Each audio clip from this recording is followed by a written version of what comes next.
The world saw your battleship sunk in the Indian Ocean. Dozens of Iranian sailors died. Your response was, quote, "Mark my words, the U.S. will come to bitterly regret the precedent it has set." So what is Iran going to do? And at this point, given the state of your military right now, what can you do? Well, first of all, that was a training training ship, which was invited by the Indian Navy to take part in an exercise, and they went there as their guests, the Indians guests, and they, did participate in that exercise, and they were in their way back home, and the ship was unarmed. So attacking an unarmed ship full of, training officers and sailors is, a war crime, I have to say.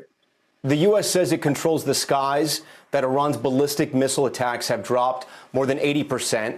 The U.S. has hit over 2,000 Iranian targets. The Pentagon says America is winning decisively. Do you think they're wrong? Well, I think, now 6 days after the war, it is clear that the U.S. Has failed to achieve its main goal, which was clean, rapid victory. They failed to achieve that, and now they are trying to justify why they did attack us, and they have, presented so many different reasons, but none of them worked. And now they are talking about, Plan B, and I believe that, their Plan B would be even a bigger failure. So they are controlling our sky. But at the moment, Minister, your supreme leader was killed. Your top military leaders were killed. Your military installations have been bombed. How can you call that a failure? Well, then what they have achieved? What was their goal? They came here for a regime change, perhaps. They came here for a rapid victory, so they can, control everything. But they have failed. The system is working. The commanders have been replaced, and the supreme leader is going to be replaced soon, according to the procedures set by the Constitution. So everything is in order. Yes, we have been targeted, but we have also have attacked so many targets in Israel, and so many targets belongs to the Americans. Their assets, their bases, their installations in the region.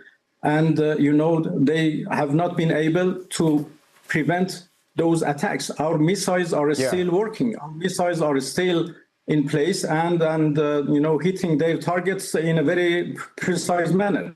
President Trump has not ruled out boots on the ground in Iran.